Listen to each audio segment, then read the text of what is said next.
Good evening and welcome to the West Hartford Public Schools Board of Education regular meeting on this Tuesday, December the 21st, 2021. If we may please have the roll call, Charlotte. Dr. Chang. Present. Mr. Goldman. Excused. Dr. Harris. Present. Ms. Nassarella. Present. Ms. Poland. Present. Dr. Steinberg. Here. Dr. Thomas Farquharson. Here. Student Representative Avery Woods Weber. Excused. Student Representative Andrew Maglio. Present.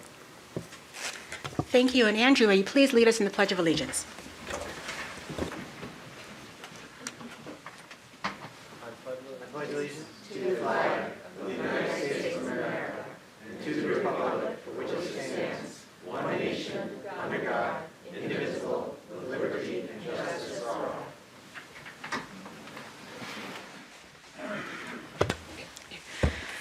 We do not have a revision to the agenda order, and we will proceed to public communications. Before doing so, I want to reiterate that with public comments, that it is a policy of the board that as we listen attentively to what is being shared, we do not respond. So please do recognize that.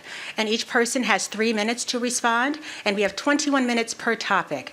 When you come to the podium, if you can please press the button so we can hear you, and please share your name and your address. I have a list here, so we'll start with those who are on the list. First, we have Ellen Capes, pardon if I mispronounce.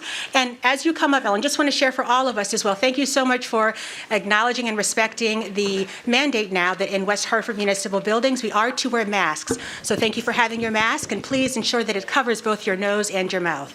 Thank you so much, and Ellen, to you. Can you hear me? Okay. Good evening. My name is Ellen Kappas, and I'm a senior at Hall High School. I'm here tonight with the hope that you will all listen to my concerns as a student in West Hartford Public Schools. I'm well aware that the governor has issued mask mandates and social distancing for schools.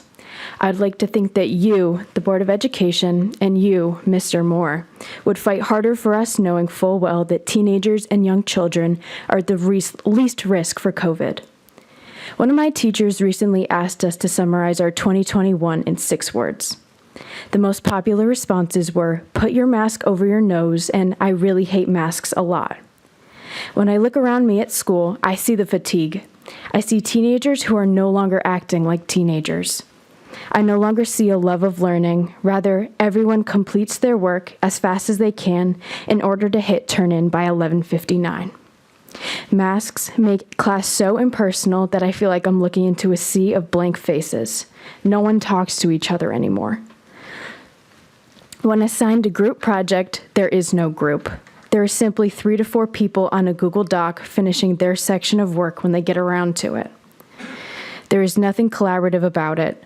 The Hall High School mission statement is, Hall High School prepares all students to be educated, responsible citizens who contribute collaboratively, independently, and innovatively to a dynamic global community. We are unable to collaborate at a high school level, so how are we going to be able to go out into the world and use these skills?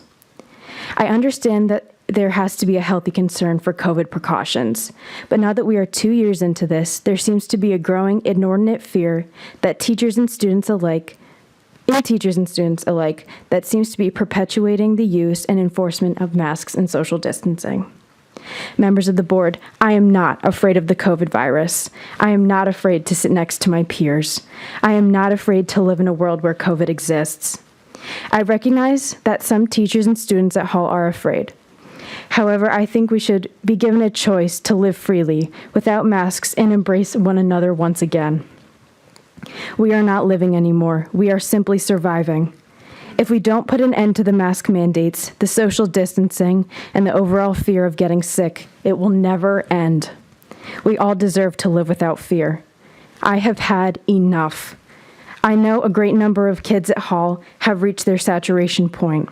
You, the board, were elected by our parents to do what is in the best interest of the children of this town. I implore you, do your job and fight for us.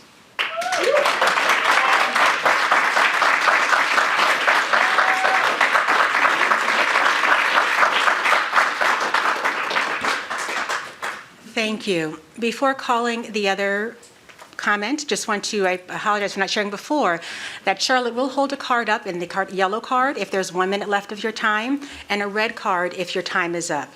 And again, if we can please be mindful of that, and also acknowledging comments made, we do need to adhere to the policy of wearing a mask, and even while up at the podium, please keep your mask over your mouth and your nose. Thank you. We next have Russell G, last initial.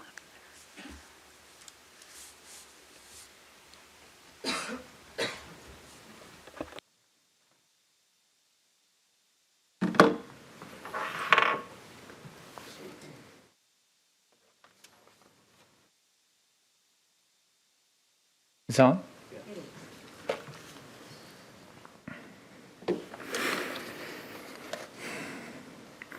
Russell Gardner, 8 Willow Lane in West Hartford. The behavior of people in any organization is set by the tone coming from the top. Leaders set the example. Their own actions reveal the values that are important to the organization and those that are not. Leaders decide the level of transparency given to key stakeholders, both parents and students. These are excerpts from the Ellington Board of Education letter to the State Department of Public Health. Recent CIAC guidance indicates a direction of moving towards different policies for vaccinated and unvaccinated students. Already, the board must choose if it will implement a policy that distinguishes between student athletes whose families have made different medical decisions, allowing vaccinated athletes to decide not to wear a mask when playing in basketball, ice hockey, and indoor track events, whereas unvaccinated athletes will be required to wear a mask.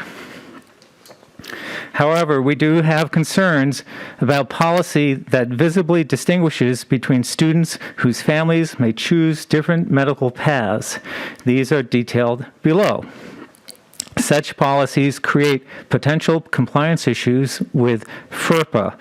The only way that a school can know of a student's lack of vaccination and the reasons for it are through the receipt of student records from the family. Taking that information and publicly identifying the student by requiring a visible marker may be a direct violation of FERPA and associated regulations. Policy options whereby only the unvaccinated would be required to mask present such students as potential targets for discrimination and harassment within the school setting. We have heard reports from within our community about the exclusion of students and families who are unvaccinated from social settings. We are concerned such a visible distinction could deepen divides within the community and spill over into our schools. Decisions to vaccinate cut along demographic lines by socioeconomic status, race, and religious convictions. The board does not wish to see an unintentional distinction between students based on protected demographics.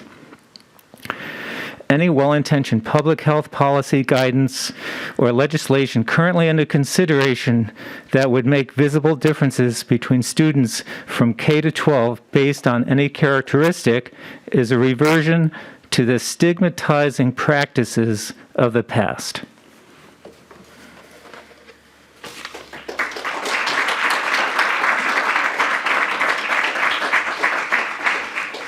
Thank you. Next, we have Earl Exum.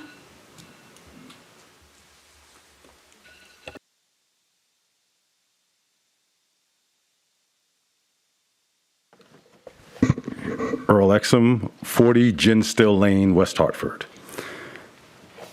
Superintendent Tom Moore, I congratulate you on your selection as Connecticut's 2021 Superintendent of the Year. West Hartford has wonderful schools that provide a quality education under your leadership.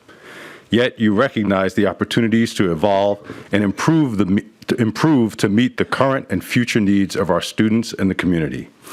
It is ironic that in the same month you received this well-deserved distinction, you also received criticism regarding West Hartford's contemporary curriculum that considers social and emotional learning as well as equity. While there is so much to say about the perspectives of those that are uncomfortable with the approach, I will simply say that inclusion is the right approach. one that leads to an open conversation of alternative perspectives.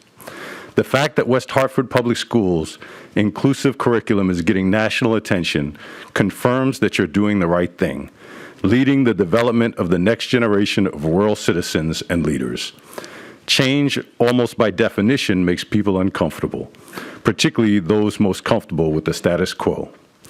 Communities that are unwilling to change to reflect the changing demographics and needs of our society will simply be surpassed by those that are at the forefront of meeting changing needs and opportunities.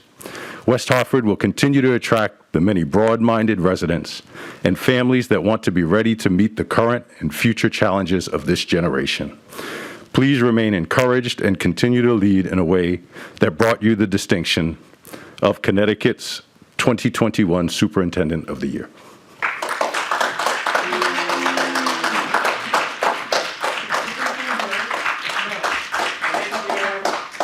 Excuse me.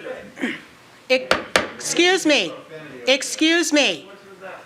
Excuse me. Before we proceed, must I remind us all that we must maintain a level of decorum. We are adults here talking about our educational system. We have young people who are watching and young people here. Please set an example. There is no booing and there is no profanity. Next, we have Brad Stewart, or Start, pardon me. Thank you.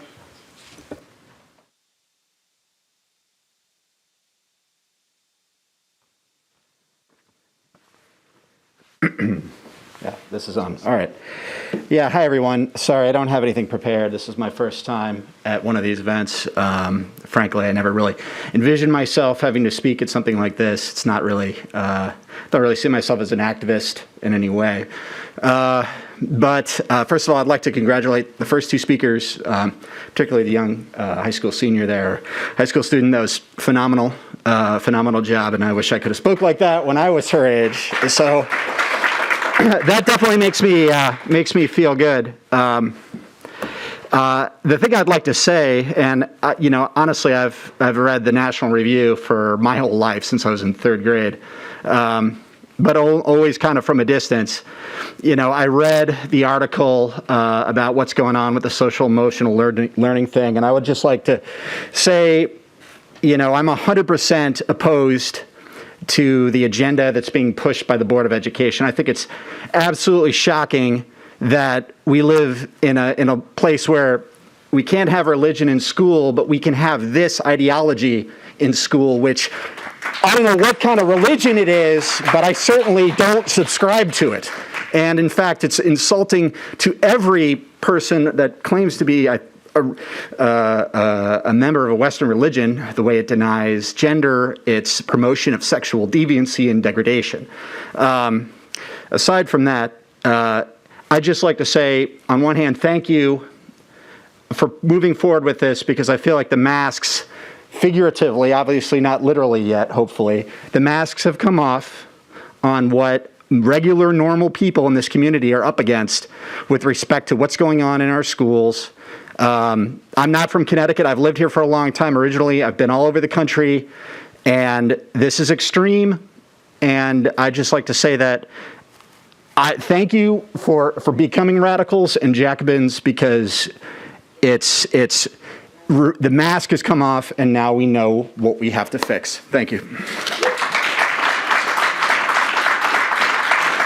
Excuse me, sir, can you please state your name once again? Yes, it's Brad Stewart, and that's 16 Montclair Drive. Thank you. There is no one else listed here. However, is there anyone in the audience who would like to make a comment? I see a hand raised there. Please come to the podium and share your name and your address, please.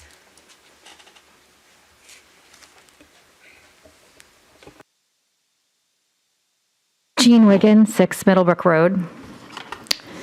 Good evening, Superintendent Moore and members of the Board of Education. On Thursday, the Connecticut Interscholastic Athletic Conference Winter Sports Policy will take effect across the state. The policy will allow vaccinated athletes to remove their masks during competition, while unvaccinated athletes will be required to wear them. West Hartford is not required to implement this policy. Ellington, Vernon, and as of last night, Griswold have rejected it. We can too. As a progressive town in Connecticut, West Hartford can lead the way and choose to enact our measures based on science and data. It has been incredibly clear that everyone isn't contracting and transmitting COVID, regardless of vaccination status and even booster shots. Yesterday, the COVID dashboard showed 12 cases at Conard, 1 at Hull, 10 at KP, and 6 at Sedgwick, despite a 90% vaccination rate in 12 to 17-year-olds. Our highly vaccinated professional sports leagues are riddled with COVID cases. The NBA just postponed 2 Chicago Bulls games. The NFL postponed 9 games. And last week there were 100 players out. But instead of masking unvaccinated players, the NBA and NFL are following the science. They have recognized that everyone is contracting the virus and have adjusted their policies accordingly. Now, the NFL requires all players and staff to wear masks inside, and the NBA quarantines all athletes after exposure. Why? Because while getting a COVID shot shows to be effective at reducing severe symptoms, they are not stopping the spread of COVID-19. Additionally, the CIAC plan is problematic for our existing policies and commitment to equity and privacy. The West Hartford Public Schools COVID dashboard page states, the right to privacy of any individual cannot and will not be compromised. This is not possible under the CIAC policy. The West Hartford Public Schools Equity and Diversity Council landing page states, we, the members of West Hartford Public Schools, dedicate ourselves to the pursuit of equity. Also not possible under the CIAC plan. Another consideration, the data clearly shows our communities of color are significantly less vaccinated than other groups. Until equity is reached in this area, the CIAC's plan will have a cringeworthy impact on our less vaccinated populations unless we as a community lead the way compassionately. As a community committed to education, educational equity, and privacy, we have 2 options. We can either mask all West Hartford athletes, or we remove masks from all athletes and implement quarantining. We are either committed to the science and the data, or we're not. We are either committed to equity and privacy, or we are not. As leaders of our community, we are asking you to consider the information we've shared with you this evening. Please reaffirm West Hartford's commitment to educational equity and student privacy in the face of the CIAC policy and do what's right for all students. Thank you.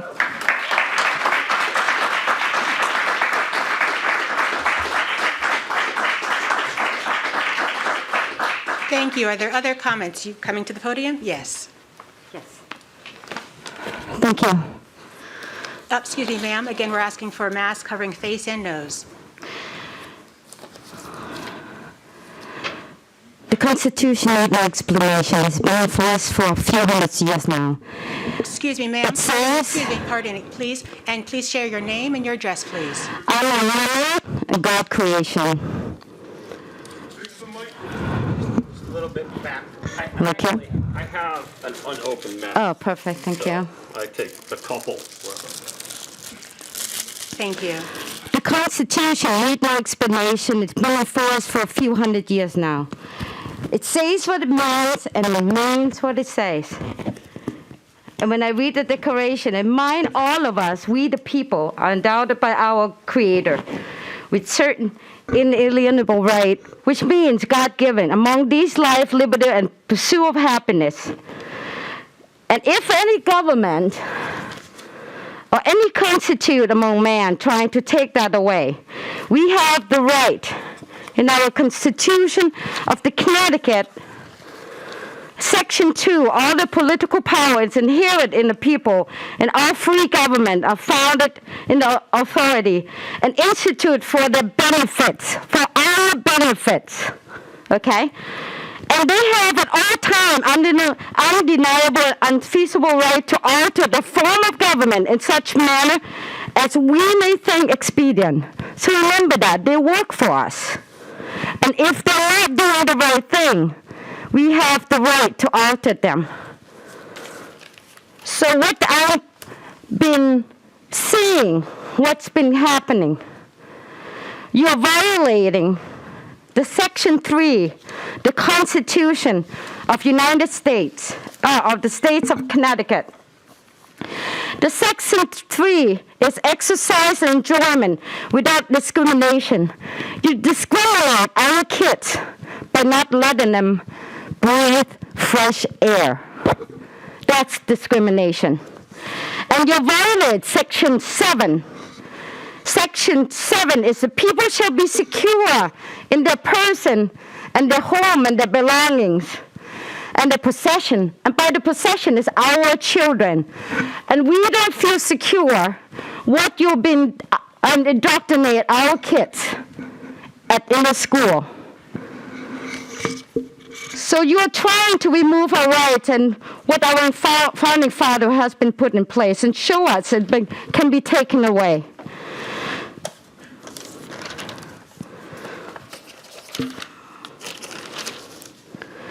Remember, our founding father went through plagues, went through pandemic. They didn't put anything in here. So whatever you put in right now, it's null and void. You cannot pass any law. That's above the Constitution and above the state of law. And you know, and you put your oath there, but you're not following this oath. I don't know what you are following and what you are doing. So I want to remind you, please, get on board and publicly demonstrate to us that you are willing to uphold the oath and the honor that we all took. Thank you. Can you please share your name? Ma'am, can you please share your name? I'm a woman, and you know what? In God creation. That's who I am.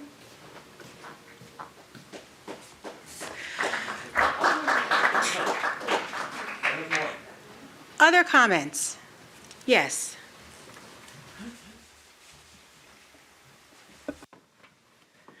Hi, can I just not use this? Is that all right? Excuse me, because we have viewers, so this helps them to hear as well. So if you could use the mic, thank you. No, that's where our comments are coming from. Thank you. Okay, that works. My name is Lucas Johnson. I'm a high school student, but I'm a little worried about some backlash. Can I not submit my address? I'm more comfortable just submitting my name.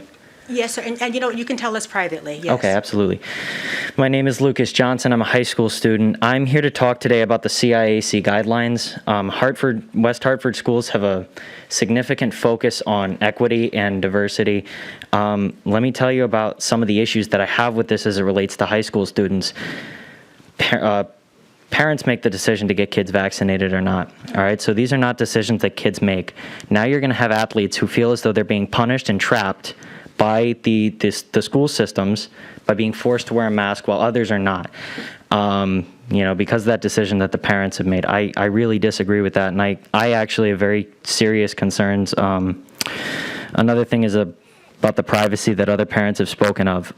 Medical privacy is important. We've never, ever considered such, rules or regulations that violate medical privacy because we see that as a personal sacred thing that we need to protect. Now it's going to be violated for kids in high school. As was previously stated, the Vernon and Ellington and boards of education wrote letters to the Department of Public Health. They wrote letters to the Department of Public Health because they see this as discrimination. I see this as discrimination. I feel as though this is discrimination against unvaccinated athletes.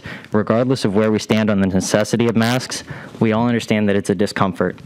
So when you have a discomfort that you're allowing to be removed from kids who've made a decision and not allowing it to be, removed for kids who've not made that decision, it almost implies as if the schools are giving a students a right choice to make.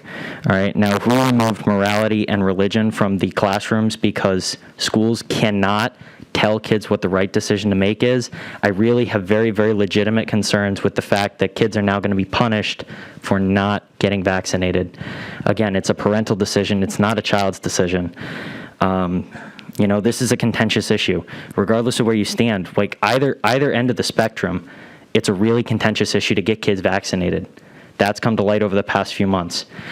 The thing is that what this decision, the CIAC decision, if it's implemented in Hartford schools, what that's going to do is that's going to bring that to that contentious issue to the forefront of sports, and it's going to take away from not only that healthy competition, but this is a discussion that parents need to make with their own providers and their own kids about their own situations, all right? And now this is going to be brought to light for other parents. Frankly, I don't care if my friends are vaccinated or not. I really don't.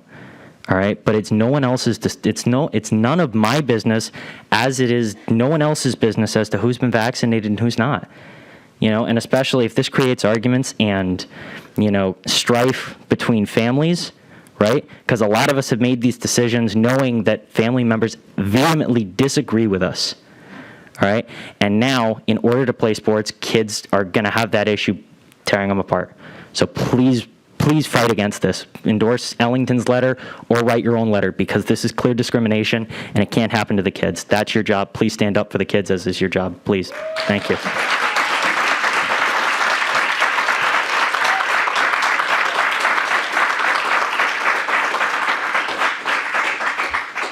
Are there other comments from the audience? Please come to the podium, share your name, please, and address.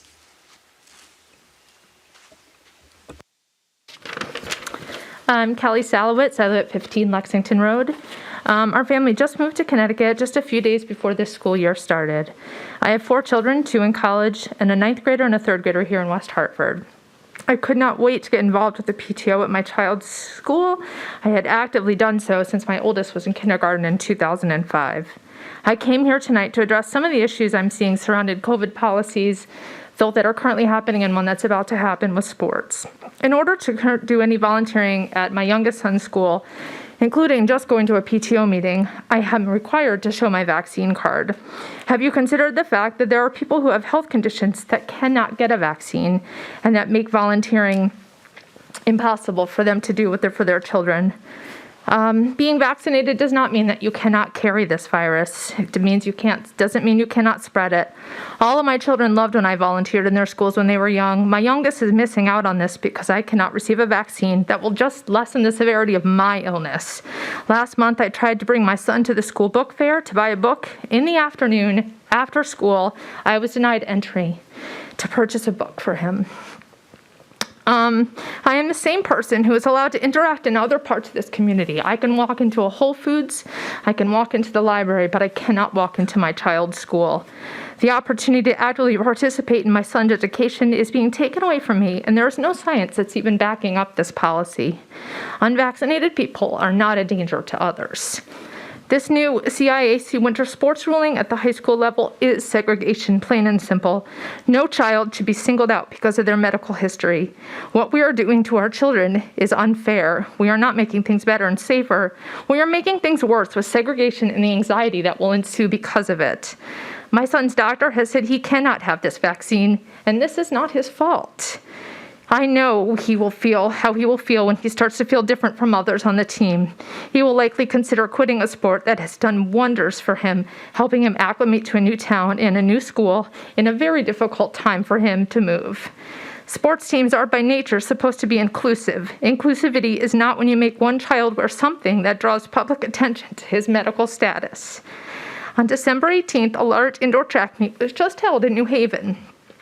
All of the athletes masked up to the starting line, moved their masks down to run, and then put their masks on when the race was over. This plan worked on the 18th, and there's no reason why it will not work after the 23rd. Putting masks on some runners and not on others puts them at a disadvantage and stigmatizes them. Let's remember what this vaccine does. It helps the recipient of that vaccine with severity of symptoms if they get COVID. It does not stop you from spreading COVID. It does not stop you from getting COVID. Keeping unvaccinated people separate or identifiable is discriminatory. Thank you.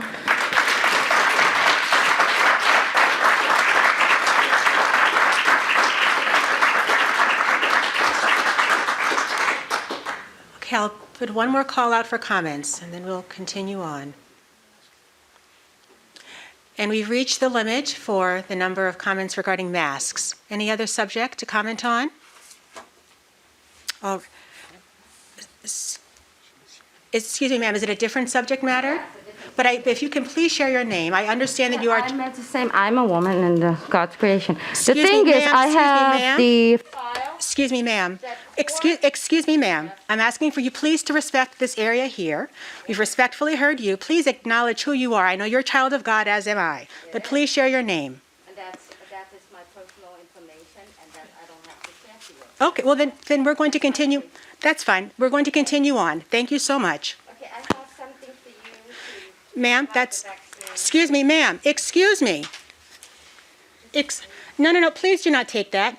Ma'am, you are out of order. Yes, it's about the vaccine, how many people die, and the fourth... Excuse me. Excuse me. You are out of order. If you cannot contain yourself, please excuse yourself. Yes, I will. Excuse me. We will continue on. Again, for all of us here, we are here for the purpose of learning. We are here for the purpose of conversing and receiving information in a respectful way. We're asking for you to set an example. We will not have disorder here. As we continue on, unfinished business. We do have some unfinished business. We now are going to ask for our delegation and town council to please come forward. As they come forward, they are going to be acknowledging a reward, or an award rather, that was bestowed upon our superintendent.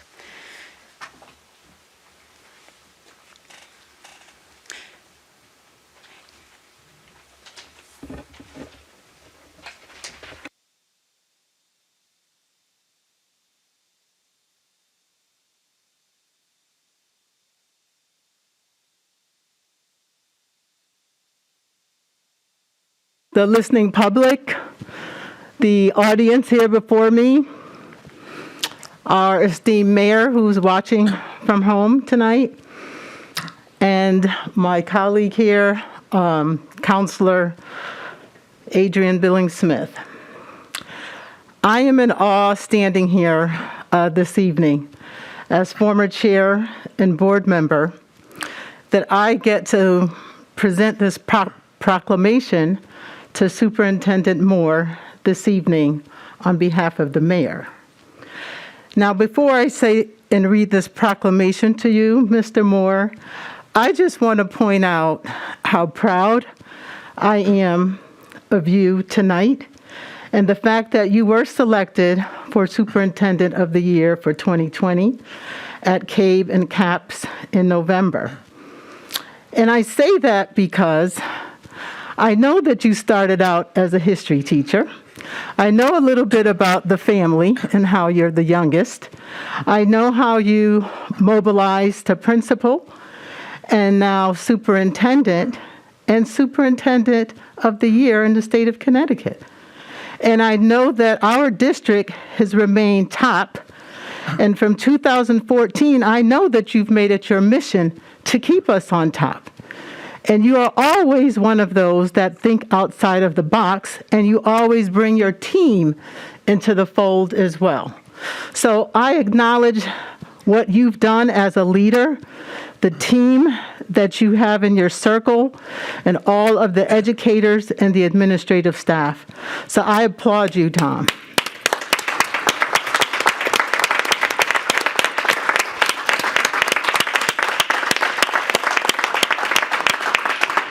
And now I will read the proclamation on behalf of the mayor and the town council.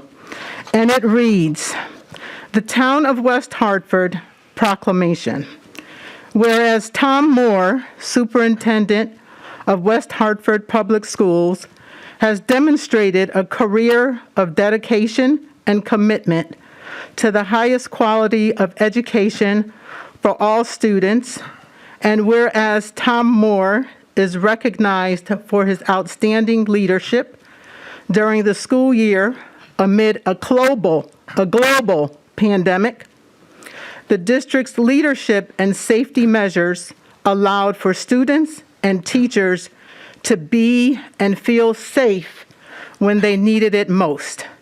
And whereas Tom Moore received recognition from his peers for Superintendent of the Year 2022, by the Connecticut Association of Public School Superintendents, also referred to as CAPS.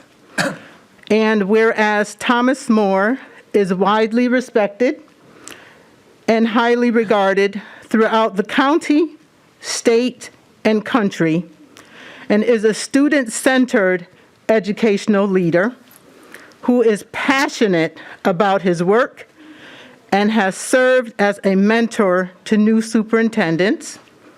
And whereas Tom Moore has a profound concern for all children and a strong belief that public education is the foundation upon which our democracy is built, paving the way for lifelong success.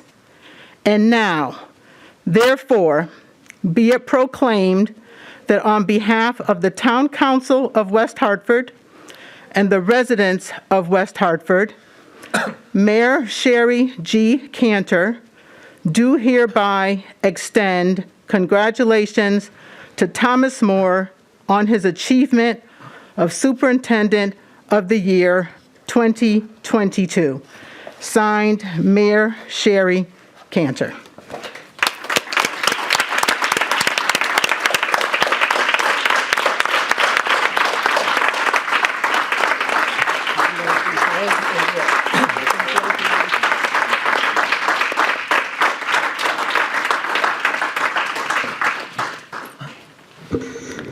Good evening. I'm State Representative Tammy Exum, and I am here with the delegation, Representative Kate Ferrar and Senator Derek Slapp, and Representative Jillian Gilchrist could not make it this evening, but she sends her regards as well. And I am so happy to be here this evening. I was thinking back to, first of all, I'm happy to be here because it's a really big deal. It's a really big deal that we need to acknowledge. But I was thinking back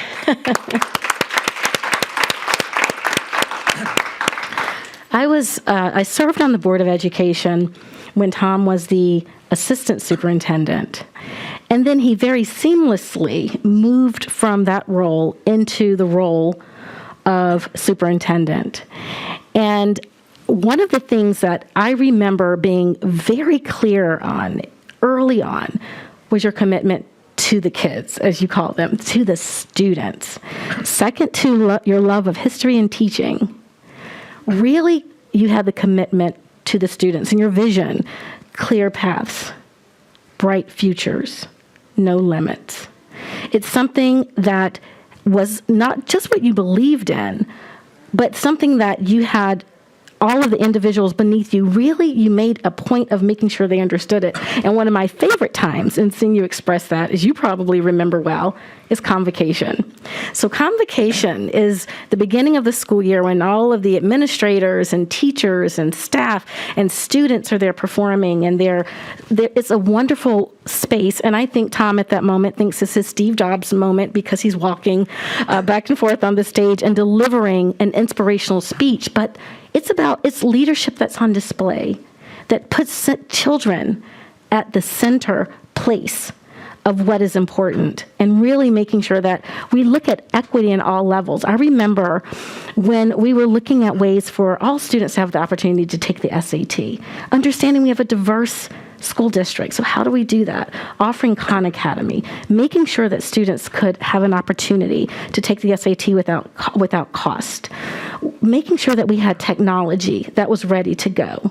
Looking at, though, the thing that I think I learned on the board is that while I cared so much about my child or my children in the district, that macro level, when you have to care about all the kids, when you are looking at a huge transportation system and feeding children, educating, looking at the gifted program, looking at the special education program and everything in between, that is the role of a leader, and you are a leader. And the final thing I wanted to say is I always thought that you would be Superintendent of the Year. No surprise to me. But this year, it's more notable because you have led during a pandemic, unprecedented times, and your peers recognize this. They recognize the work. It is not lost on any of us, Tom. So you have a wonderful leadership team, amazing teachers, staff, administration, people working really hard, but it is not lost on us, your role as a leader. Thank you so much.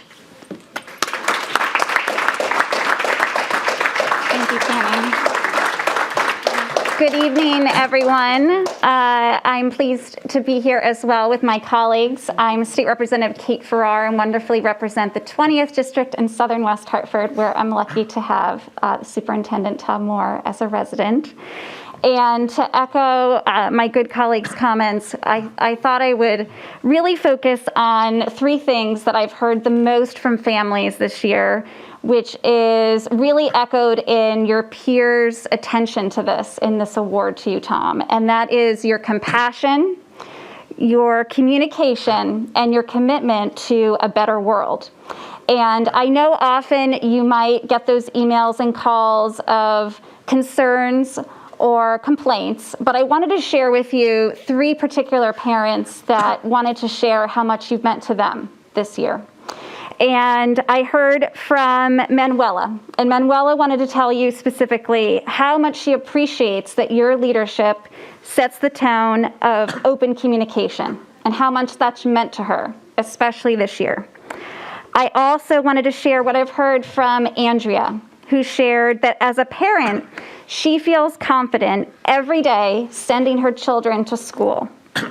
That beyond your unwavering leadership during these unprecedented times, when you have to make such difficult calls, it was evident in your compassion, empathy, and safety that you were focusing on those things as a driving force in every decision.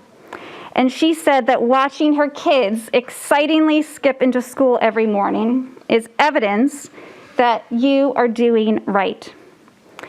And finally, Jennifer in our town shares that your open door policy is what brings her comfort as a parent.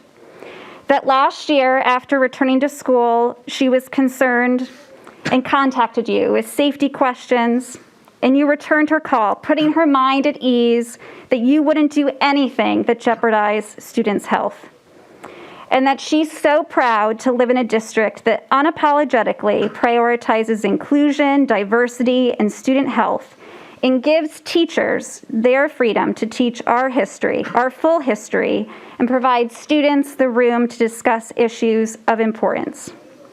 So Tom, on behalf of myself and all of our residents and our delegation, you should know that your compassion, your communication, and your commitment to a better world do not go unnoticed. Thank you so much.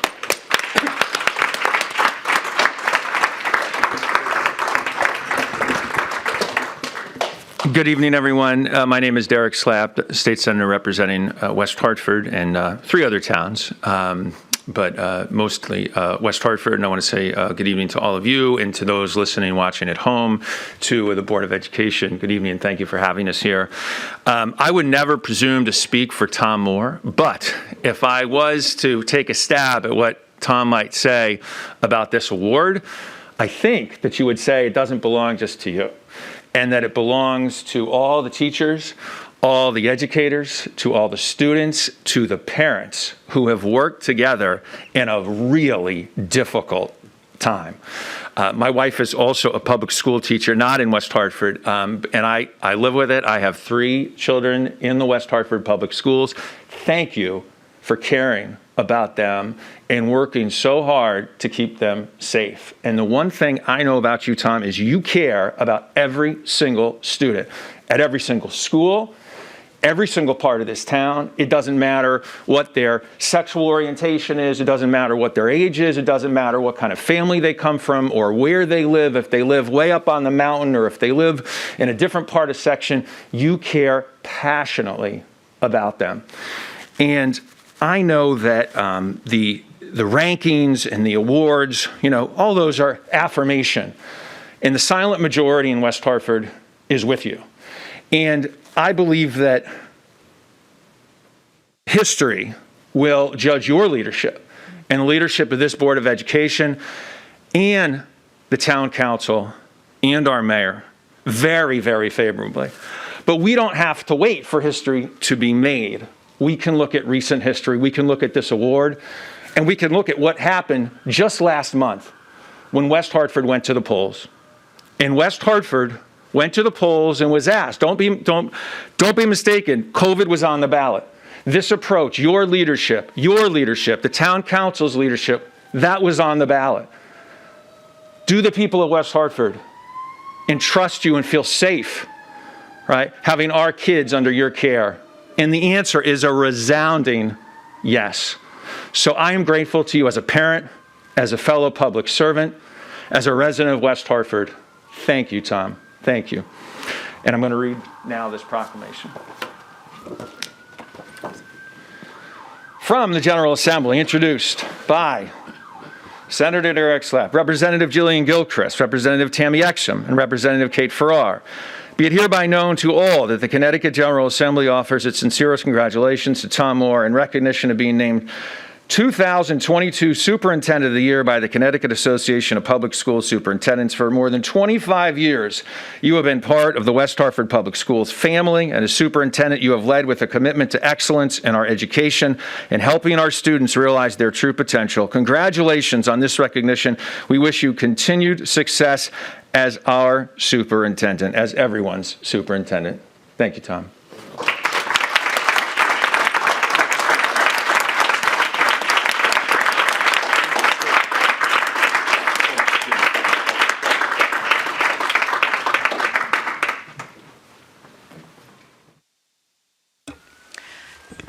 Thank you so very much. Thank you. Those words are ones that resonate well.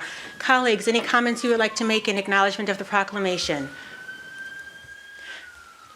Jason. All right. First of all, thank you to our delegation. Thank you for our visitors for recognizing Superintendent Moore's accomplishments and success that has happened for much longer than the past year. There's a really quick comment that I wanted to make because I got to applaud the orchestra students at Cedric Middle School last night. And I thought about all the things that had to go right for them to be in those seats and to perform for their families. And all of the work that went into preparing for that was made possible through the leadership that you've had for our schools, and that they played beautifully last night. And each of the different sections of the orchestra complemented each other. The timing, the preparation, all the pieces they had practiced, and it reminded me that the best work we do is the work we do together for our young people. And I really appreciate your leadership and your critical thinking about how to do that best for our community. Thank you, Tom. Thank you, Dr. Chang. Any other comments? I couldn't see. Okay, yes. Sure. I don't think there's a lot more that I can add beyond what our town council and our legislative delegation added. But I do want to just say thank you for your partnership and mostly for your leadership. You make the people around you want to try harder and do better. And it's truly been an honor to work with you for the kids and families in our town since I've been on the board, and looking forward to continuing that. Grateful to CAPS for recognizing what we already knew here in West Hartford and validating that with this award for you. Congratulations. Thank you. And I will say as well, echoing all that has been shared, Mr. Moore, that receiving, or rather hearing of what you have received, we're not surprised. We thank you for your leadership. We thank you for standing up for what is right. We thank you for standing up for those who may not be able to stand up for themselves. And as I'm looking at you right now, I'm thinking of a quote that often has been referenced, and I'm going to reference it again, and that by Dr. Martin Luther King Jr., who said, "The true measure of a man is not where he stands in moments of comfort and convenience, but where he stands in times of challenge and controversy." And you have certainly stood through all of that. And that is what makes a leader, when you stand up for all, even when you are hearing boos, and even when you are hearing negativity, when you are standing up for those for what is right. We collectively, that is our job as board members. We are individual members of a board. We collectively support our school system. And even in moments when we may agree to disagree, we must do so with respect and civility, because we are to set an example for all others. So thank you for standing up. Thank you for doing what you're doing, whether it be out loud or in quiet, in silence that is. We are here to support you. We are here to continue on. And with that, we will continue on with our, yes, please, Gail. I just wanted to add my congratulations as well. I haven't had the opportunity to work with you. Hopefully I will be doing that in the future. It's obviously a great honor that you received, and I can only imagine what it's like to run a school system and in a pandemic, all the incredibly difficult decisions that have to be made. So I want to congratulate you, and hopefully only on to better things in the future.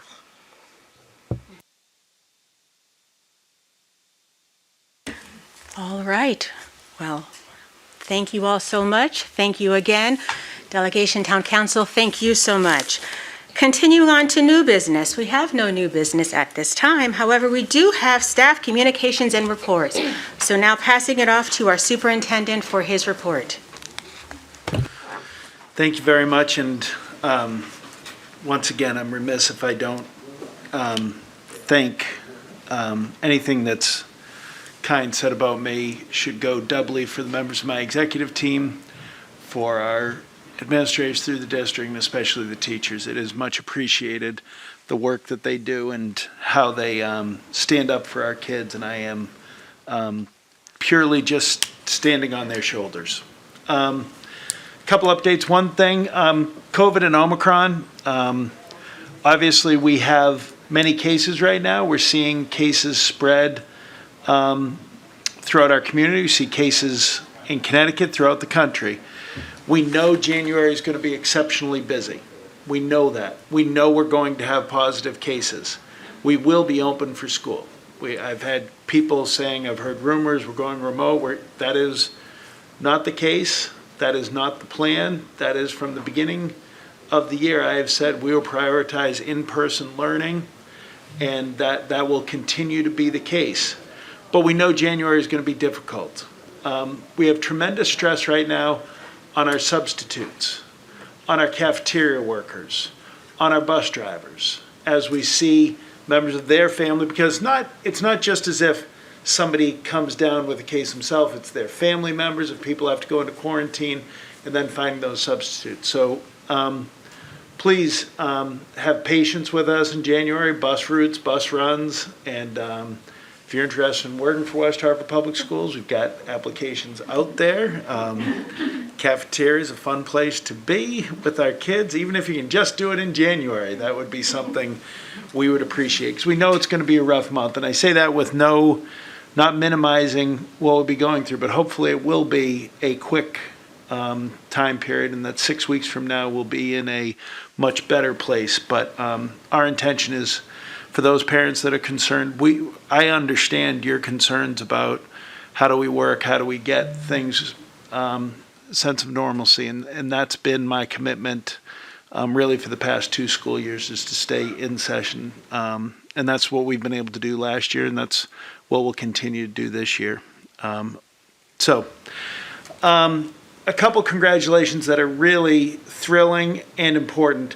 Lori DeRocher, a kindergarten teacher at Norfelt, we just found out the Presidential Award for Excellence in Math and Science Teaching for the state of Connecticut was awarded to Lori DeRocher.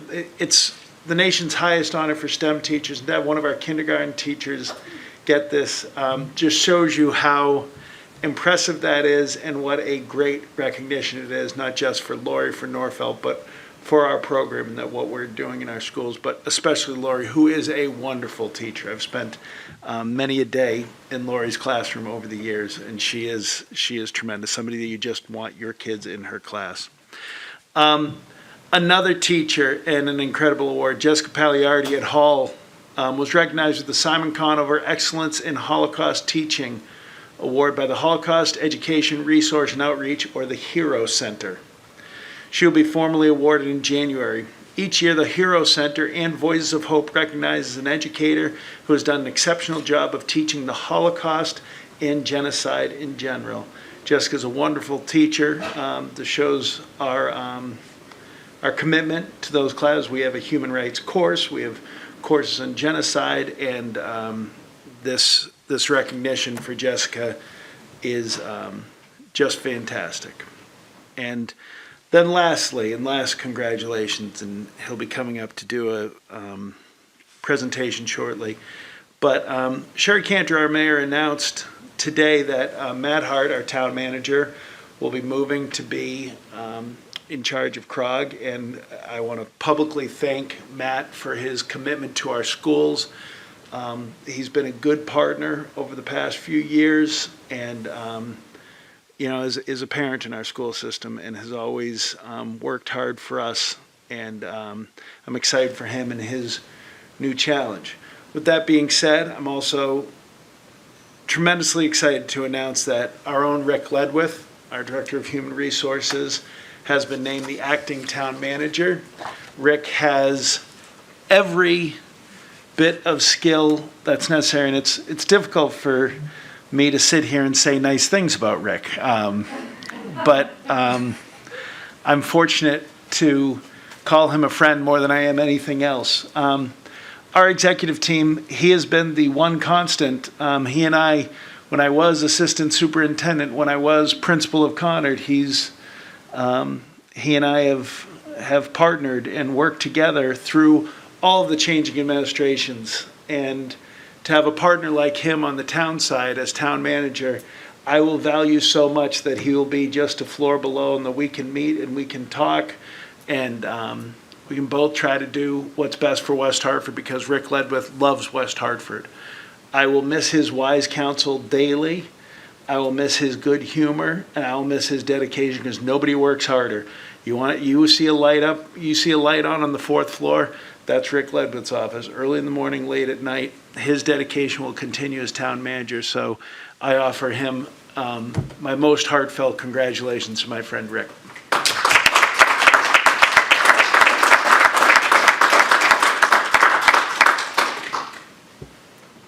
That's it.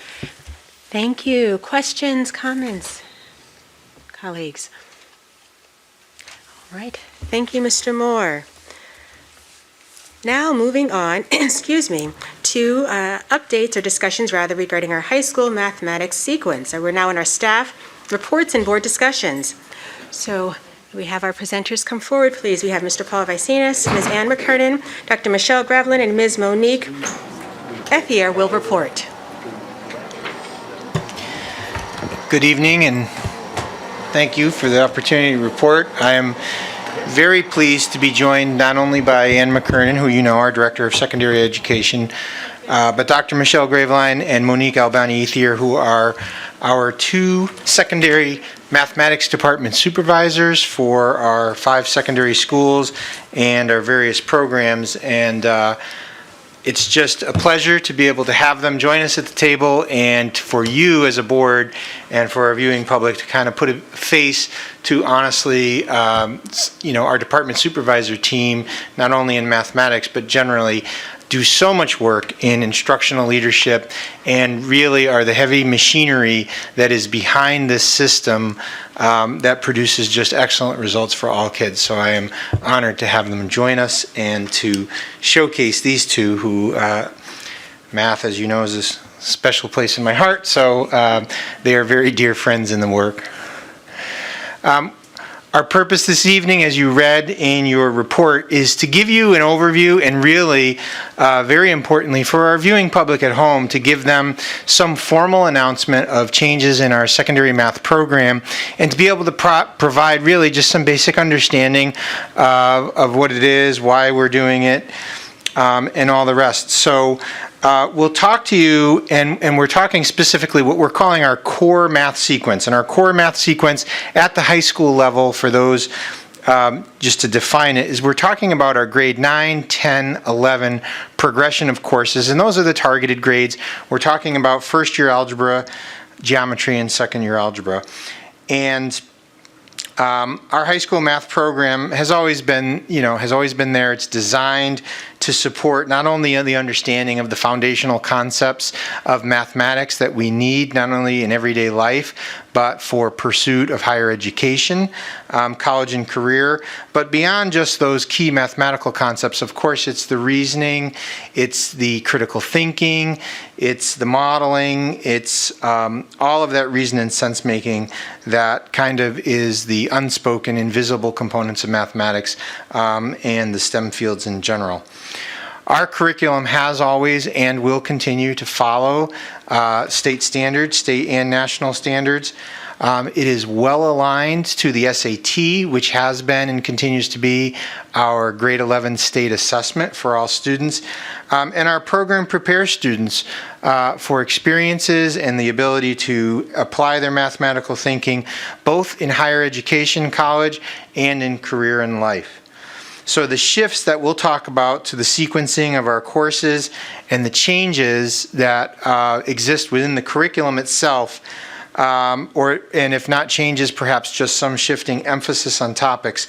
The genuine goal of that is to broaden opportunities for more students to be successful in mathematics. It's well aligned within the multi-year goal that Tom has put forward to us as a district to have greater emphasis on math and a high quality program that we've been enjoying success with and seeing greater results over the last several years. So with this, I'm going to turn it over to the team who will lead you through a very brief presentation and then provide opportunity for questions and discussion. Hello. Can you hear me okay? Okay, great. So what you're looking at here, as Paul mentioned, is the traditional sequence that we've been following probably forever and ever with Algebra 1, Geometry, and Algebra 2.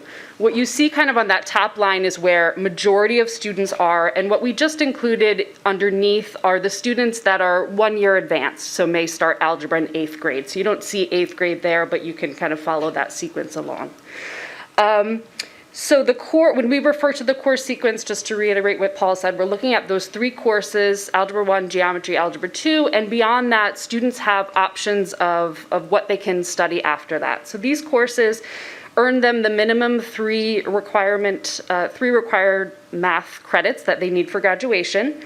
They prepare them for the SAT, and again, they provide them all the prerequisite skills for lots of possible options after the course sequence. But recently, there have been calls in math education at both the secondary and post-secondary level to really kind of look more critically at our sequence and think about revisions to our programming that we believe are logical and supportive of student learning.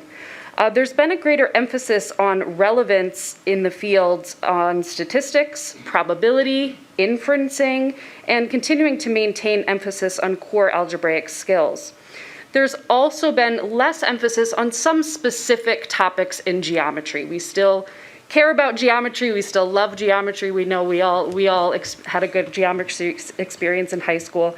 But there's been a focusing or a narrowing on some of those topics. And the College Board really cemented that in 2016 with their revision to the SAT. So there definitely is a decrease in the geometry topics, and there was an increase in the quantitative literacy across content areas, probability, and statistics. So that's been a big emphasis in the Common Core and in SAT. So what remains for us is an opportunity to look at a more strategic sequence. So that's what we bring you tonight. So moving forward, if you kind of look at what we had in the last slide, we're really just doing a flip-flop between Algebra 2 and Geometry. And you will also notice that the Geometry course is now called Geometry and Statistics. Michelle will talk more about that momentarily. So you'll notice that Algebra 2 immediately follows Algebra 1. We're very excited about this. We think this is going to bring really nice coherence and efficiency to have a continuous 2-year algebra experience for students. It minimizes the need to review and refresh at the beginning of Algebra 2. And we gain a nice efficiency in putting those two courses together. As we said before, this doesn't change anything for those students that were accelerated. You can see that they follow the same trajectory. So that's why you see Honors Algebra 2 there for some 9th grade students. And we're going to talk more about the benefits that we get from putting statistics together in the geometry course as well. Sorry, one thing I forgot to mention.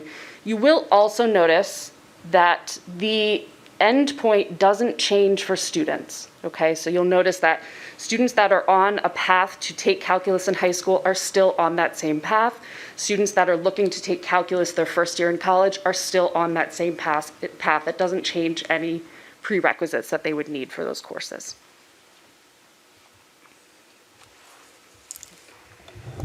Good evening, everyone.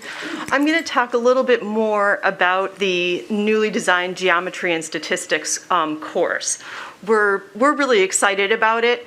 What it did was give us an opportunity to take a look at the essential concepts and skills that were outlined by one of our key professional organizations, the National Council of Teachers of Mathematics, and say, let's really focus on those.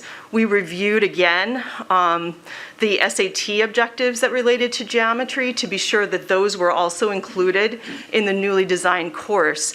And that refocusing and prioritization really gave us some efficiency, which allowed us to then include the statistics and probability objectives all together. So they're sort of bundled and there's an efficiency in that.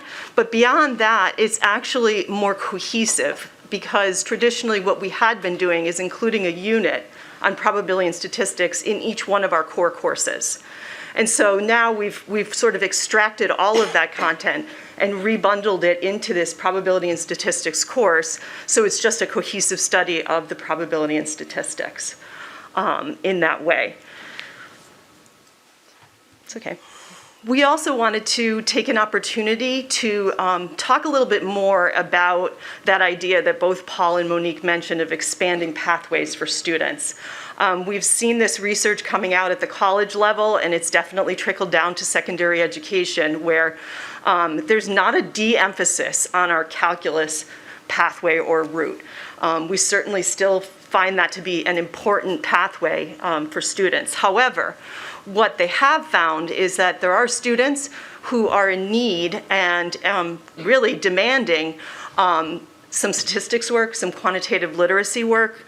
And so we're trying to infuse that into our program in terms of our college level and college and career readiness. So what you see here in this graphic are really two things. In orange, that increasing trend shows a greater percentage of students actually enrolling in our capstone and college courses in recent years. We've had an increasing, a pretty consistent increasing trend. One of the first pathways that we started with was computer science. And you'll notice in blue, again, that pretty dramatic increase in the computer science, which we're really excited about. One of our related fields, which we share responsibility for with our career and technical education department. We've partnered with them, and they have many of the courses related to computer science as well within their course offerings. And so now we're moving on to offering some more statistics and data science courses. So just to highlight a few of the years that we saw some of the introductions of these new courses, it was 2012-13 where we first introduced AP Computer Science A. And then in 2014-15, we saw the introduction of AP Computer Science Principles.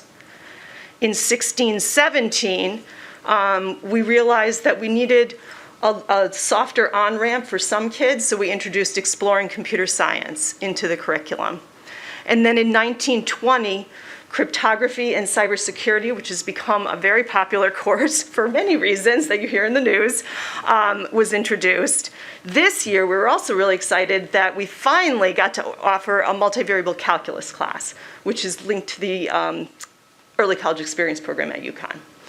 And next year, we're looking forward to Exploring Data Science, which will be the first course in another pathway that we're trying to grow, which is that data science pathway. So at this time, we'd be happy to open this up to any questions, any discussion from the board for any of the team here at the table.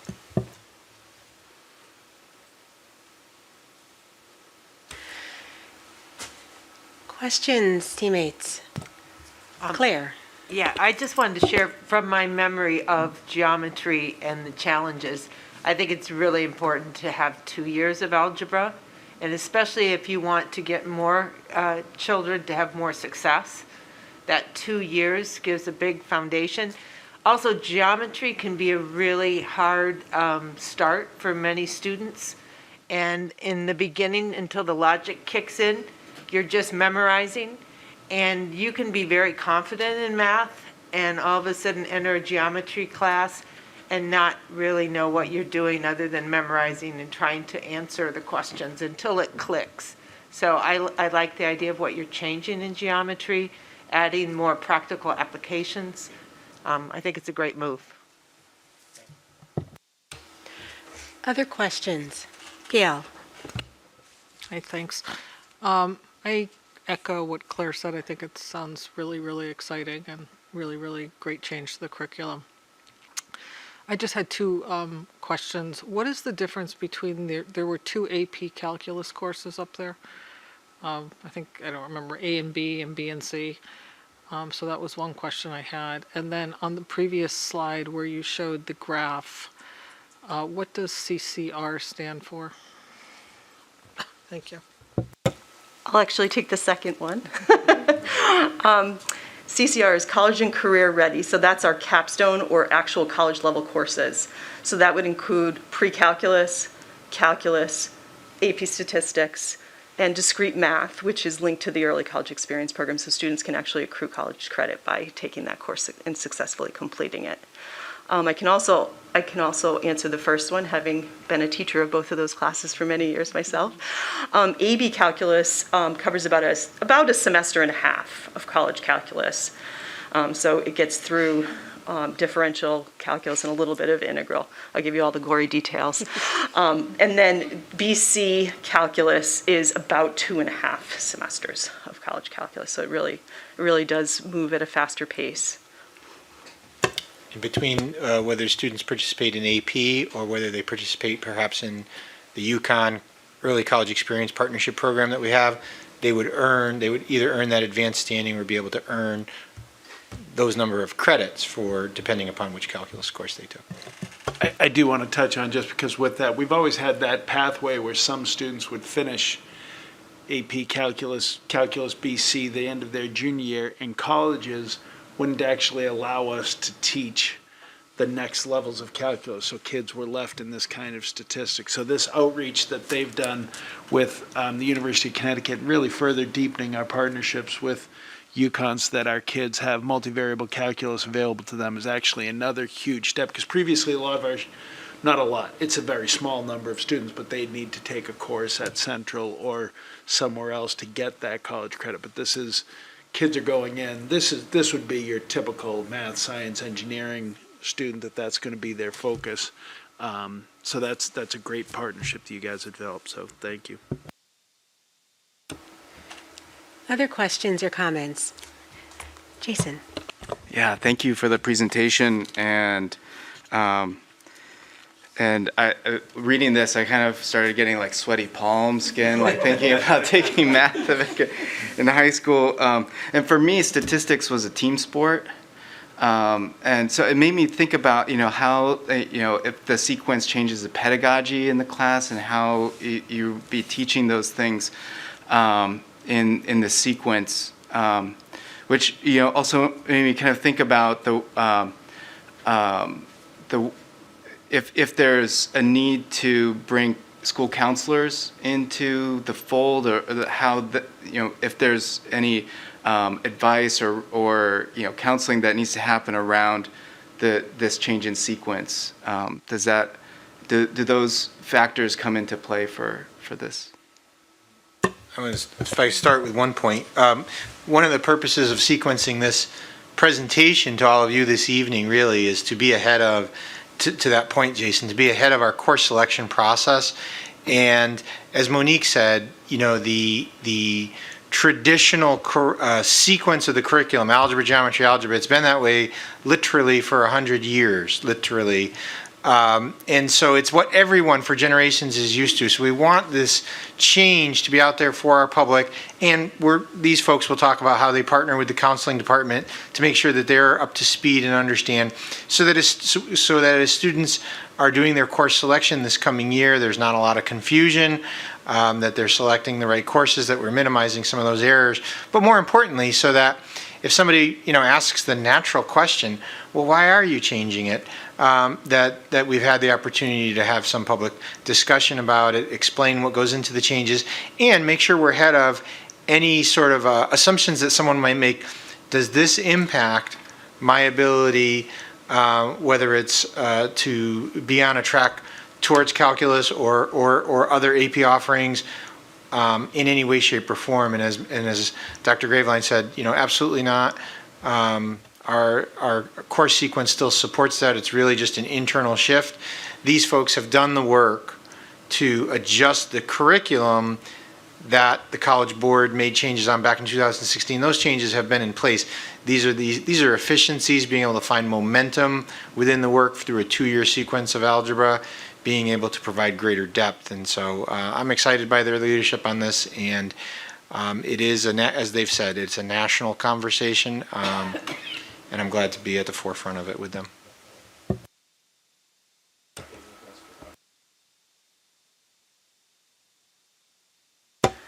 I was just going to add that we always meet every year. Our department tends to be the one that causes a lot of excitement because we have a big course offering menu, and so we meet with them every year, as all the departments do. But we've already developed materials for them, sort of cheat sheets, and all that information is ready to go for them.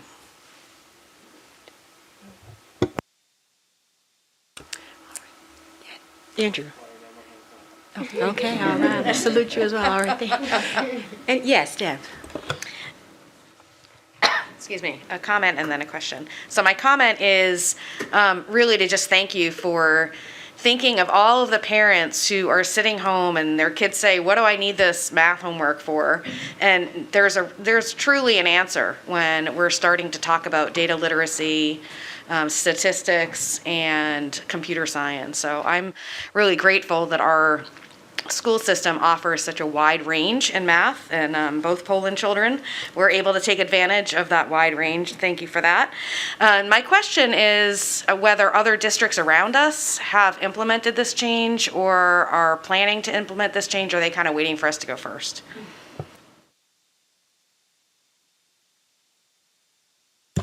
So we do know that Manchester just recently went to this. I believe this is actually their first year of going Algebra 1 to Algebra 2. So they're maybe a year ahead of us. I believe Hartford also went to this change. I don't think Bloomfield resequenced, but they certainly went to a geometry stat combination, and Farmington did something similar to that.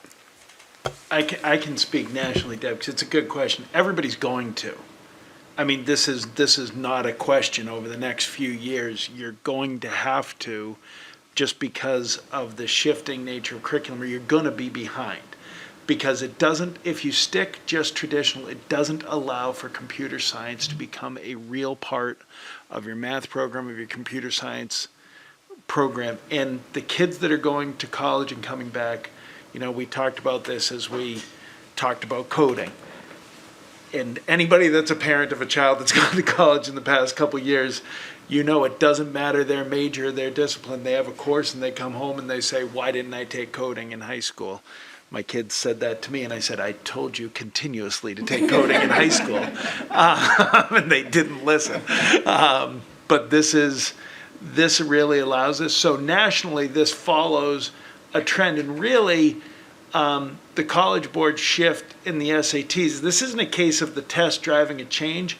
That is, a lot of other states have actually already made this shift because NCTM, as they said, have also rolled this out. And so Connecticut, in a place that is well-renowned for education, we're also well-renowned to not make many changes too quickly. And I can tell you we've been I mean, Michelle, Paul, and I go back to times at Connor, and this isn't like a new conversation. We talked about this 15 years ago.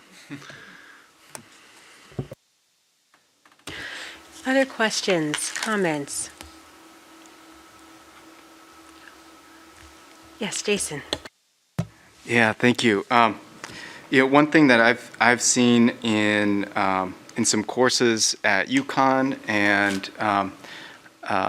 and also just trends in other career fields is the ability to conduct analytics through data visualization. And I'm wondering if that's a part of the data science curriculum. And so I see some heads nodding. Yeah, would love to hear how that fits in, just because it is, as Superintendent Moore was saying, coding in all of these different fields, data visualization, data analytics is a part of a part of the field of history, which I'm a member of the department. So, that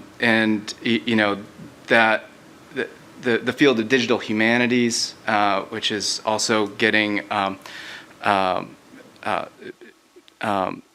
which is making significant impacts, demonstrates the utility of the work in mathematics and the competencies, as you said, the quantitative competencies.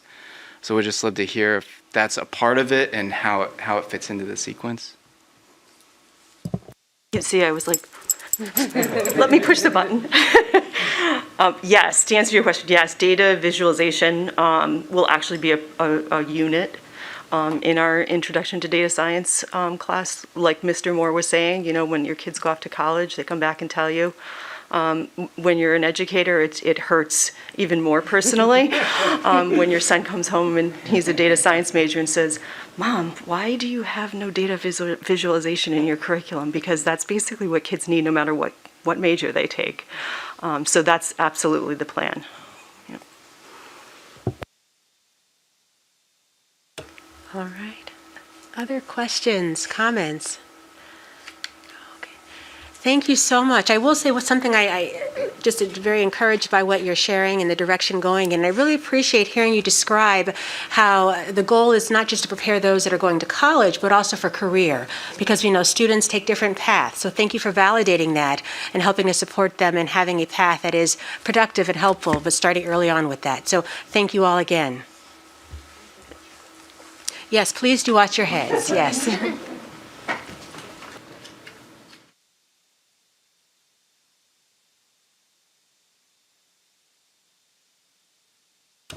And as they depart, we will prepare for our update on students' mental health and well-being. Fall 2021, we will have a background presented by Miss Melissa Calorero. I'm so sorry, I don't want to say it. Calbolero, pardon me. Lovely Melissa, please do come forward. As Melissa comes forward, I do want to point out, this is almost a part 2 to our ESSER presentation in the spring and our budget presentation, because as you know, so much of our funding went to student mental health. And really, we were planning that as we come out of or are in the middle of or wherever stage of pandemic we're in, that we know student mental health was going to be something we need to focus on this year.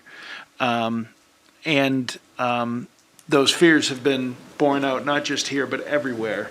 And Melissa has information to share about the exceptional work that so many of our school counselors, social workers, psychologists are doing, teachers in the building every day working with our kids. So, Melissa.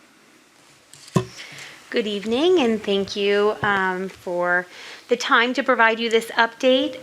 We are doing important work in our schools, and I think to Tom's point, we knew after the last couple of years that we really wanted to monitor this closely to ensure that we were supporting student needs. So in tonight's presentation, I want to provide the context of which this kind of emanated, the information on where we find students today based on a couple of measures, what supports we have in place, have put in place proactively, and where we see ourselves going in the future. And so even before the pandemic, schools and school districts on a national level were really reporting a change in students' mental health and well-being. We saw these trends occurring over time. And what we really started noticing was an earlier onset of difficulties with student mental health. We noticed an increase in both the prevalence and the intensity. And over the time of COVID, we know that the isolation, the fear, anxiety, heightened some of those symptoms for our students. And then the prolonged disruption to normal life and then return to full in-person, we had anticipated that students might require some additional supports. So proactively, as Tom said, we did increase staffing. And I just want to say, also historically, I looked back 5 years prior to the COVID pandemic. Over that time period, in response to student mental health need, we had already increased our clinical staffing 4.5 full positions. So we were in a real time responding to those clinical needs, but we knew before kids all came back in person that we wanted to be as proactive as possible. And so with our ESSER funding, we did increase our clinical staffing, which included 3 social workers at the elementary level, 3 social workers at the middle school level, 1 crisis interventionist at the high school level. And while not an interventionist or a clinical team member, we expanded our school engagement program, which services students who might require those more intensified clinical needs, which allowed us to double the size of our program. So I'm just adding that in there because it is part of our specialized programming. One of the methods that we use to monitor and track data is the number of at-risk assessments we use. And so in addition to at-risk assessments, we also look at how many students we're interfacing with through our crisis intervention teams. This is in addition to all of our Tier 1 supports. So this is in addition to students who have individualized education plans or 504s. So we have had 213 students at the high school level. That includes both high schools, and 200 students that have been supported by our ESSER clinicians. They do not need to have 504 plans or individualized education plans. They're readily accessible. They're a little bit of a different model at the middle school and the high school due to the structures of the actual school settings. But as we look at the trends over time, we do see that it continues to increase. And I just caveat that the last 2 years of data are impacted by COVID. We did conduct at-risk assessments during the time of full shutdown and during the time of hybrid, remote, and in-person. But just those numbers might not be as accurate and as stable as the years previous. This year's data includes 148 at-risk assessments to date. 22 of those are at the elementary level, 48 at the middle school. The rest were at the high school level, both high schools and the school engagement program. As we look at this data, we need to ask, what can we learn from it? Over time, the stigma of mental health has begun to diminish. We've provided, as Dr. Haskins and Mr. Vicinus shared, a lot of Tier 1 supports and curriculum to support students' mental health and well-being for all students. The resources that I'm discussing today are really what happens next. If we determine a student requires more significant supports, how we support them, intervene, and provide them with the next level of care.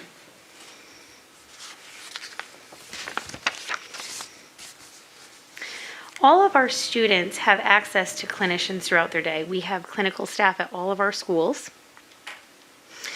Most often, students are supported through our SRBI SST process, where we determine a need. We're able to schedule and monitor it in a very structured way. All at-risk assessments also are an opportunity for us to connect with parents. Any at-risk assessment that is conducted, we are always contacting families and looping them in.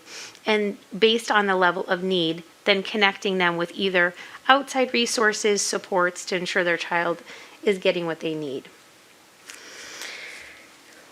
As I said, we have 2 different options for students to access supports throughout their day at both the middle school and high school. In addition to our school guidance counselors, our clinical staff members, we have those triage clinicians and crisis clinicians at all of the secondary levels. West Hartford has a long-standing practice of providing these comprehensive supports. This isn't something new. It's just that we've increased our staffing in response to the need. We're seeing that students are requiring the access to those those additional staff members. We are utilizing those team members. We did receive some additional funds, and based on the continued need, we did put in for additional professional development for our clinical team members, and also an additional social worker and a board-certified behavior analyst.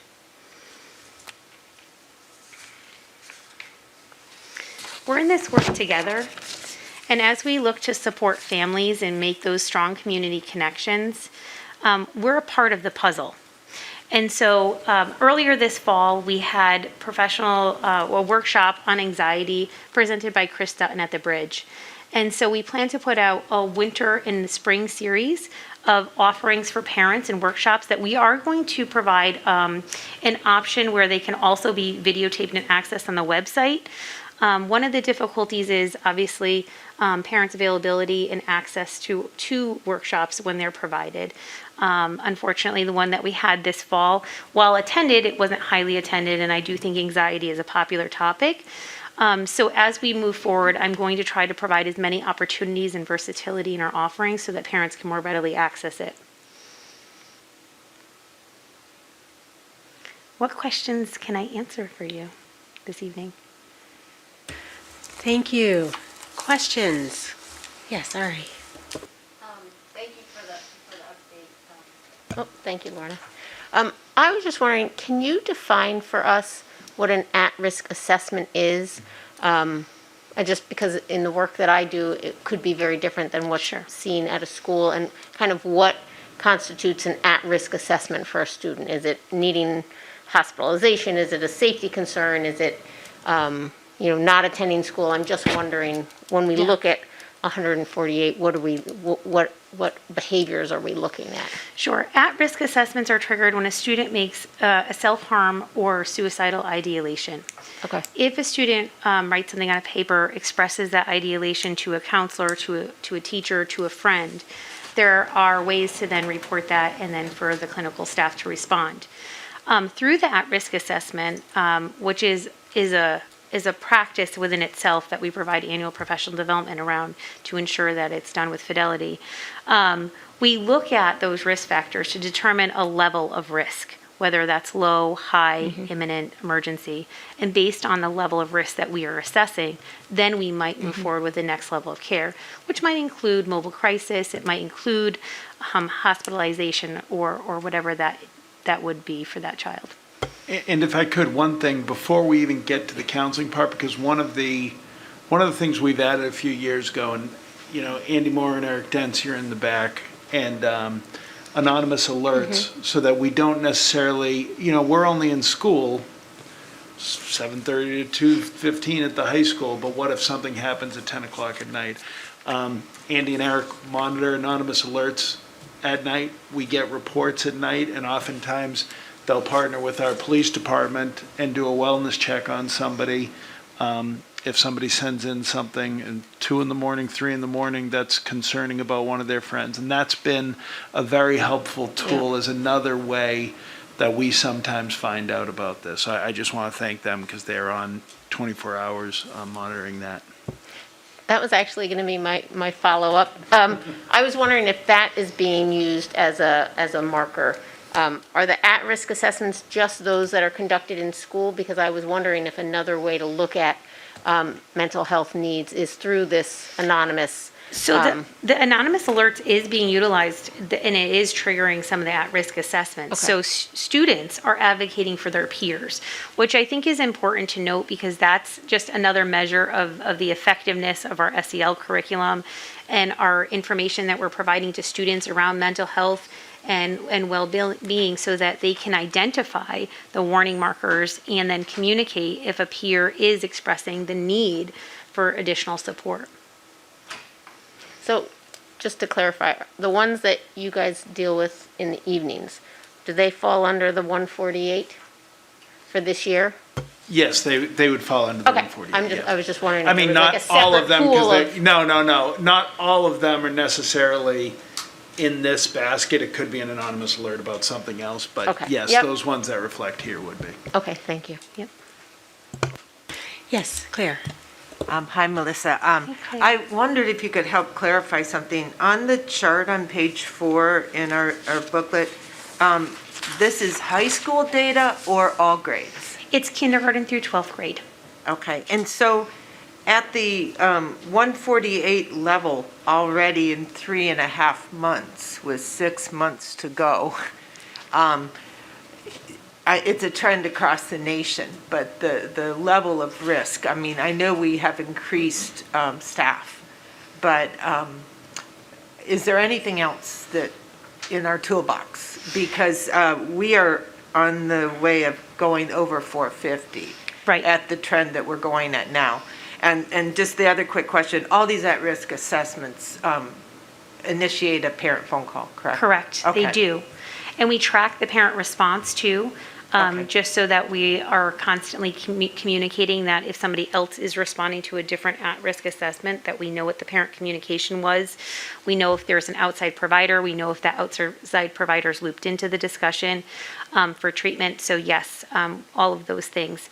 How we're tracking the data when we look at the 148, yes, that is concerning, which is why we're looking to add additional clinicians. It's a two-tailed story though, I have to say. One part of it is I want to acknowledge that our students are having a higher level of need, that there is an increase in the intensity of need. But one of the positives of this is that for every at-risk assessment we do, we have a direct contact with a student.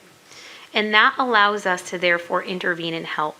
And so what we are tracking in real time is that all of the individual students we've connected with, what their plan is, and then we can monitor if there's repeated connections so we can be following up with outside resources. So within this 148, this is the individual number of students. This is not the individual times there have been at-risk assessments, if that makes sense. So one student might be intervened with multiple times. It didn't make sense for me to include them in the data multiple times, but it's important for you to know that some students require multiple interventions. And that is the mechanism by which that we're able to connect with families, connect with providers, and close that loop. We're a small piece of the puzzle, but we hold students for a large part of their day. So we're a big part of their day, providing them a safe, comfortable place at school, having a comfortable adult that they could go to throughout the day. And again, every time we intervene, all of those times that triage clinicians or crisis clinicians are connecting, it's an opportunity for us to get to know the student. It's just not having the student in front of us, it's the student in their experience. So we can get to know them, understand what may be the etiology of some of their feelings and difficulties, so we can provide them the supports so that they can grow and persevere. And one of the other things about the numbers, that I don't want people to think the numbers are purely a bad thing. There is one seismic shift in education from the time when I was principal 15 years ago. Kids used to not come forward about their friends. Kids used to see it as snitching. That stigma has lessened dramatically, which is a great thing. So people will come forward to tell us they're worried about their friends way more than they did 15 years ago. So that's also a function of the numbers. That's actually a very good thing that shouldn't be lost. Well, and also, isn't the increase in Tier 1 and the more emphasis on Tier 1 bringing forward more conversation, catching kids before, making them feel like they belong, the SEL curriculum and all of that makes them feel more comfortable. You catch the kids in Tier 2, and then the Tier 3 is the more dangerous place to be for behavior. But, you can't overemphasize the importance of Tier 1. And all these teachers with their groups and their meetings and their daily check-ins get to see where the kids are. And it's hard to imagine what it's like when you have 24 kids, but you know when that child is acting differently. You know when it's one of your kids that you see every day.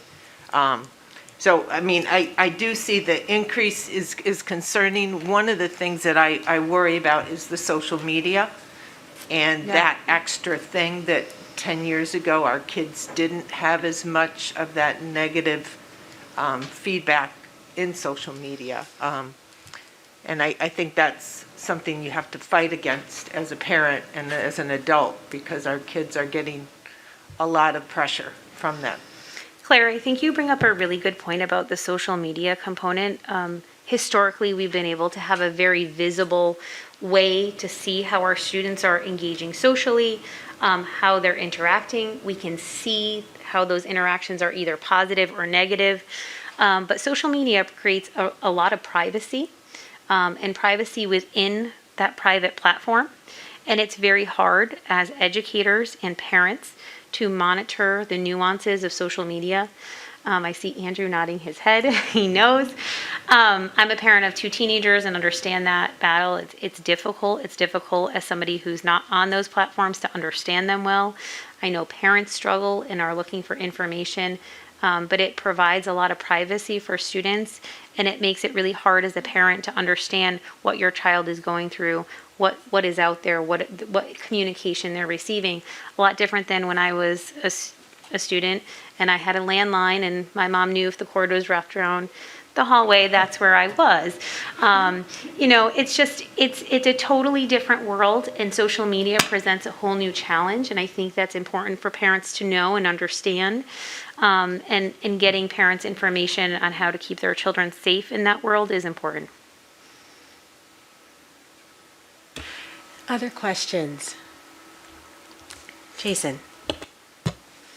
And Melissa, thank you for this presentation and for all your work that you're doing for our schools and our students. There are 2 things. One, I was thinking about my own grade book at UConn, and the way it's structured is it will alert me if there's declining patterns for a student. That over time, the way that it's set up is, when I enter grades, that's sort of isolated from their other ones, and so the pattern for an individual student isn't always apparent, even though I can take a look at the grade book and not perhaps see that over time, but it will recognize patterns of decline and send alerts. I'm wondering if that's something that is a part of the school system's grade book, and if that's another way that we can identify student needs that maybe aren't verbalized. Sure. So for any student that is going through our SST process who might have tiered interventions, or whether they have structured counseling services through an individualized education plan, that data and the progress towards those goals and objectives are monitored closely on a regular basis. It's more important when we look at students who might not be eligible for those services under a plan. How are we tracking and monitoring those students? And I think our data systems are really strong. Like I said, we're monitoring the at-risk assessments in real time. We monitor the Tier 1 supports and how students are achieving, and if we need to bring them forward to SST and look at that in a more structured way, we are doing so. But we do have mechanisms to track that data, and we reevaluate that and monitor that very closely. Great. 1 second. Yeah, thank you for that. There's so many different ways that the behaviors can be expressed, and just being able to look at those patterns over time is so important. So the other thing I wanted to ask was about the hiring plan and also the diversity of the counseling staff, and if there's preparations for providing counseling for ELA students or other folks that have other disabilities, and just trying to think through the service providing and addressing that students of color may have more comfort in identifying with a counselor that maybe shares that same experience. So would just like to hear a little bit about that, and if the hiring plan to augment the staff has there's a diversity plan in there. Yeah, sure. We do try to, obviously, as you know, hire as diversely as possible. And I know Rick reported on this. A number of our new hires were both people of color or of different races. And we have a very diverse clinical staff in the town of West Hartford. Most of our new hires were of diverse origin. We do recognize that students might identify differently with different clinicians, not just because of race and or color, but also because of personalities. And we do see that students certainly gravitate towards certain types of providers and feel more comfortable expressing their feelings and emotions, which is a sensitive topic when we're asking students to be comfortable and vulnerable with us and disclose their personal thoughts and feelings. And the truth is, just to both echo and also, we referred to this before, and Melissa's had this. People have talked about a teacher shortage for years, and I've said, well, it depends on the area and everything. Special ed, there's always been a shortage. In this area right now, in clinical staff, the needs being so great, spread out in so many places, there is an enormous shortage right now. And we have to maintain this attractiveness as a district to bring people in, because the candidates are not out there in the same numbers that they used to be. And that's why, in the next time we do our budget report, you're going to see contracted services going up, because there's not necessarily people that we can just bring in, because there isn't the candidate pool out there. So we have to contract with an outside resource to bring people in. It's a significant problem in education right now. Thank you for the update. Yes, Gail. Thank you for the presentation. I had actually two things I wanted to just mention. These numbers are pretty alarming, and they're very concerning. Getting back to something that Claire brought up, do you in any way address the social media issues that obviously I think do have some impact? Because when I look at these numbers, starting back in 10, there's a slow increase, which would to some degree make me feel that there was a connection to social media, because it seems to be more or less in the same timeline. So is there any way that is the harm that can come from social media in this particular age group, is that being addressed in any way within the school system? Yeah, and Tom, I might need to defer to you on that, because I know it's kind of part of some of our curriculum structures that might be outside of my purview, and I'm going to not be able to speak to them as well as maybe Tom or some of my colleagues might be able to, but it is part of our safety curriculum, and we do discuss it. Yeah, this is something we've tried to push with our media literacy, especially at the high school level.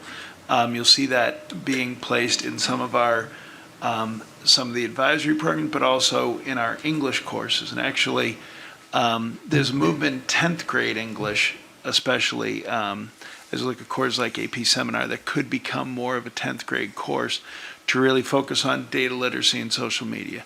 The truth is, this is a part of discussions with teachers, with parents. We've had numerous family events about this to try to explain to parents. And this goes back, as you said, this, again, echoes some of my career from being in the high school, where we'd have those. Andy Moore and I led resources. We had Cyber Compass, which talked about what was out there, and trying to get parents to understand what the different apps are. And not just parents, but also, as you say, completely rightly, to talk to students about this. The difficulty is, frankly, the expertise of our 51 and 52-year-olds in talking to 16 and 17-year-olds about their social media. It's a hard sell, as you know, as any of us that are parents know. And that kind of understanding of what it does to people in the social emotional part in counseling is something that frankly we beat our heads against the wall a little bit. Ideas about how we can get in the curriculum and how we can get it effectively to kids is something that we're still trying to do, but I won't pretend that we're there yet. And yeah, we teach kids, and this is all set to go, because we still struggle with it, and I share the same concerns that you folks do about this. It clearly hasn't. I just had one other comment. Given that these numbers are exceedingly concerning, and just in light of what some of the parents said here tonight about this CIAC policy that is either going to be decided, I'm assuming, at some time in the near future, I think it's exceedingly important that when we are making decisions like the CIAC policy, that we keep in mind how that could impact these numbers and potentially even make them worse. So I just sort of seemed to come together with some of the things that were said here tonight. Thank you. Other questions, comments? Thank you very much. Thank you. Melissa Caballero, I'll make sure to say your name, and thank you for what you're doing to support our young people. Thank you. And as we make the transition, we now will have our personnel report presented by Mr. Rick Ledwith, and we'll certainly cherish these times since we know being before you in this manner are soon to be few in number. But please. Yes, yeah, Thank a couple you. more. Thank you. Okay, our personnel report, you can see, is on page 8 of your board packet. And for our three newest, although we only have 2 with us tonight, 2 newest board members, thought I would take a moment just to summarize the purpose of the personnel report, the monthly personnel report. So it's district policy that we report on any changes in certified staff, and certified staff includes teachers and administrators. So anytime a change occurs throughout the year, we're required to update the board on those changes every single month. So when we hire a new certified teacher or administrator, when a certified teacher or administrator leaves, resigns the district, if a certified teacher or administrator retires from the district, or if we approve a leave of absence, you'll see that in our monthly report. And all 4 categories that I just mentioned, you see are reflected in tonight's report. So we have, in this month's report, we hired 5 contracted teachers and 7 interim teachers. And again, for our new board members, the difference between a contracted teacher and an interim teacher is a contracted teacher is a teacher who we hire permanently with the expectation that they will be here long term. An interim teacher is a teacher that we hire to fill in for a teacher who is out on a leave. So that an interim teacher would work anywhere from 40 days up to and including an entire school year. So if a teacher's on a leave of absence like a maternity leave, we'll hire an interim teacher to fill in for that contracted teacher. When the contracted teacher comes back, the interim teacher's contract would end at that time. So a typical December report would probably not look as large as this one with the 5 contracted and the 7 interim. But with that comes a silver lining. And I think this goes to Jason's earlier question to Melissa in terms of diversifying our teaching staff. Anytime there's an opening, any time of the year, we are going to do our best to continue to diversify our teaching staff, whether it's in the summer when we have larger numbers of hires or during the school year. And in this month's report, I'm very pleased to report that 4 of our new teachers are teachers of color. And to Jason's direct question to Melissa regarding clinical staff, one of the folks in this report is a clinician, and another one is a special ed teacher as well. So Melissa was being humble. Our Pupil Services Department has done an outstanding job over the last 2 years in terms of diversifying our teaching staff. So kudos to them, and kudos to all of our administrators for never taking their focus off that goal of the Board of Education and ours in terms of increasing that diversity of our teaching population so it gets closer to the diversity of our student population. And I would echo Tom's plea earlier in terms of substitutes and paras.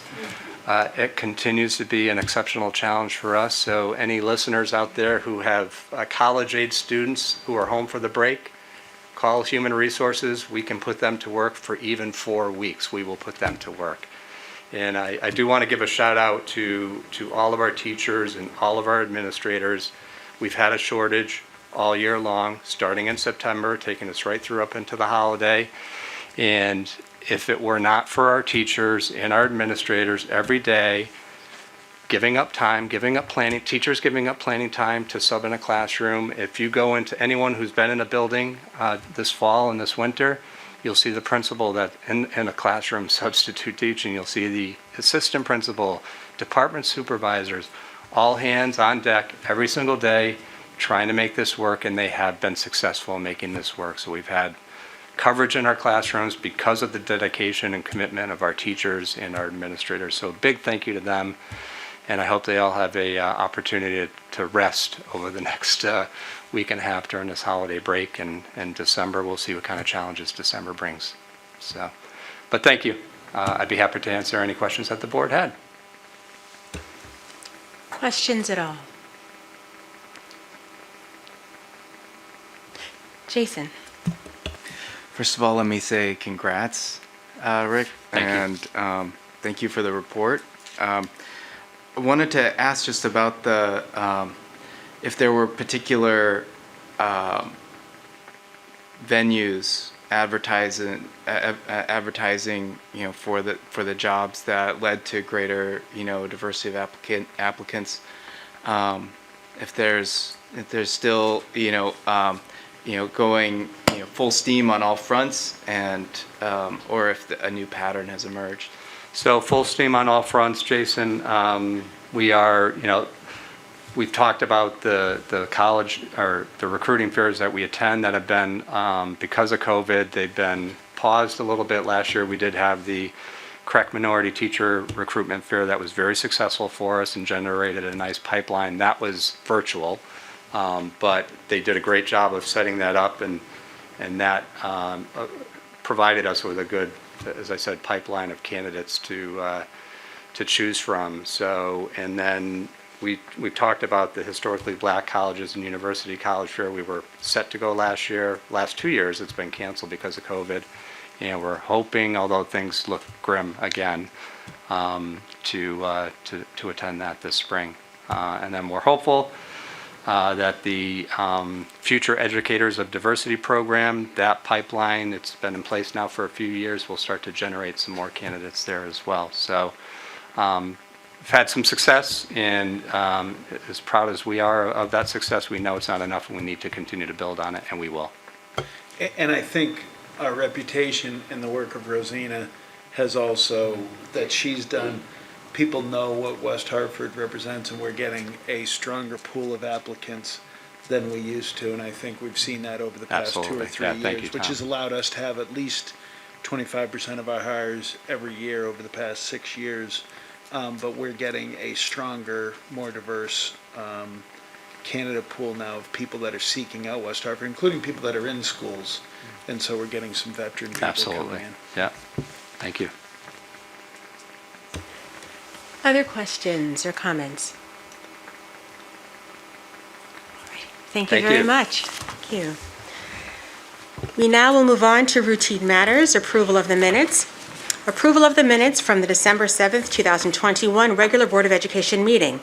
The recommendation that the Board of Education approve the minutes from this meeting. Is there a motion? So moved. Is there a second? Second, Jason? Question, discussion? All those in favor, say aye. Aye. Aye. Any nays? Abstentions? The ayes have it, the motion carries. Thank you. Moving on to information and reports. Board members, communications and reports. Do we have any reports from other boards or organizations? Hearing none. In terms of other information and discussions, I have some updates I would like to share on behalf of the board. As we know from our last meeting on December the 7th, an agenda item was, on Tuesday, December the 7th, the regular Board of Education meeting reviewed the following recommendation: that the Board of Education review the continued use of chieftain and warrior in light of recent changes to Connecticut legislation and BOE policy. And in anticipation of this meeting, letters from the West Hartford Public School System dated October the 20th, 2021, were mailed by the United States Postal Service to the chairpersons or clan mother and chief of the 5 Native American tribal nations in Connecticut. In mid-November, on November the 11th, letters were resent, this time via electronic mail. purpose for the letter was respectfully requesting input on use of team names. Letters were sent to the following tribal nations: Eastern Pequot, Mashantucket, Pequot, Mohegan, Eastern Pequot, Golden, Pagaset, and Shagatuk. And including in those letters also were copies of Policy 1700 and Policy 1800. And so from that meeting to where we are now, we want to be clear in how we are planning to have our steps moving forward to February the 1st. Because during the December the 7th Board of Ed meeting, after a period of questions and discussions on the recommendation, the following motion was made, seconded, and passed: to address Public Act 21-2 with a vote on the use of chieftain and warrior, and create a process, if necessary, to adopt new measures on February the 1st. So again, we want to be clear on what those steps will be. Leading up to February the 1st, the Board of Ed wants input from students and the community. Please share your thoughts in the following ways: via email at boardmembers@whps.org. And those who are to email, we want to hear from our students. We also want to hear from parents and caregivers and community members. All of those individuals may communicate to us via email. And when emailing, please specify yourself as a student, parent or caregiver, or community member. That way we can get a sense of who we are hearing from and their context. Also, in terms of our Conard and Hall students, you have your student representatives. We have Andrew and Avery. Please reach out and communicate your thoughts and preference to them as well. And also, we have our open comments during our regular Board of Education meetings. Now, on February the 1st, the outcome from the vote will be one of the following: either to keep both names and continue using chieftain and warrior, or change chieftain name, keep warrior name, and a new name will be decided at a later time, not on that date, but at a later time. Or change warrior name, keep chieftain name. Again, the new name will be decided at a later time. Or change both names, where both names will be decided at a later time. If the end result is to change either one or both names, the process of deciding the new names will be a collaborative process led by student input leading up to May 2022. If applicable, intent is to have a new name in place by the fall at the start of 2022-2023 academic school year. I do want to go back and, in terms of transparency, share with you the letter that has been written to all of the 5 tribes. The content is the same for all letters. And the letters read as follows: pursuant to Section 63(1) of Public Act 21-2, June special session, and in alignment with our district's equity policy, Policy 1800, we are writing to you to respectfully request your input on the team names at West Hartford's 2 high schools, the Conard Chieftains and the Hall Warriors. I have attached photos of the team logos as well. These are the logos that have been in use since 2015, when the Board of Education voted to eliminate Native American imagery. Policy 1700 school nicknames and images. We would appreciate hearing your thoughts on the names as a critical piece to informing our district's next steps. The West Hartford Board of Education will be looking at this issue in the coming weeks and months, and we thank you for your response. And this was signed by our superintendent and our athletic director. So again, that letter went to all 5 tribes, and we are waiting to hear their response, as well as certainly hearing from the community at large and our students. That is where we are in terms of steps leading up to February the 1st. Moving on to non-staff communications and reports. Reports from our student representative, Andrew. So I'll start by saying that at Conard, and I'm sure at Hall as well, winter sports have started. And so I think at this point, all teams have had their first games. Boys hockey had their first game last Wednesday against Enfield, where they won, and there was a pretty great turnout for that. Girls basketball, all 3 teams played Northwest Catholic last week, and they all won all of their games. And also the sports teams have been doing, of course, practicing and playing games, but I think it's important to note that boys hockey also was helping with a holiday food drive and gift drive, doing community outreach, which is great. And then I'll also note that since our last meeting, a senior at Conard, Gavin Sherry, placed third at the cross-country national championship, which is very impressive. Outside of athletics, we're having a spirit week at Conard right now. Each day has a different theme. Students wore colors depending on their grade on Monday. There's dressing up like characters from Disney movies, that's one day. And then also, there have been a number of fundraisers this week. The National Art Honor Society was having a fundraiser where they sold pottery and drawings, and that's to benefit the Animal Rescue Foundation and the Children's Hospital. And then concurrently, the Safe Grad is having a fundraiser selling different flavored candy canes. And then the last thing I'll note is there's a concert tonight, with all music groups, all grades. So that may have just finished, but that was at 6 and 8 respectively for underclassmen and upperclassmen. Thank you, Andrew. Moving on to future business, announcement of future meeting dates. Tuesday, January the 18th, 2023, regular Board of Education meeting here in the Legislative Chamber, room 314 at 7 o'clock. And then next on Tuesday, February the 1st, 2022, regular Board of Education meeting here in the Legislative Chamber, room 314 at 7 o'clock. Is there a request for future agenda items? Hearing none. Are there any visitors in the area who would like to make a comment? Hearing none. Before we have no executive session, before I call for an adjournment, I do just want to say to all of you here and all of you watching, those that have already started celebrating the holiday season and those who are getting ready to do so, wishing you well in that. Please remember the reason for the season, and certainly our family and friends, quality and safe and peace. That is something we certainly want to continue to aspire to, live by, and model for ourselves and for our young people. With that, may I have a motion to adjourn? So moved. Is there a second? Second. Meeting adjourned at 9:06.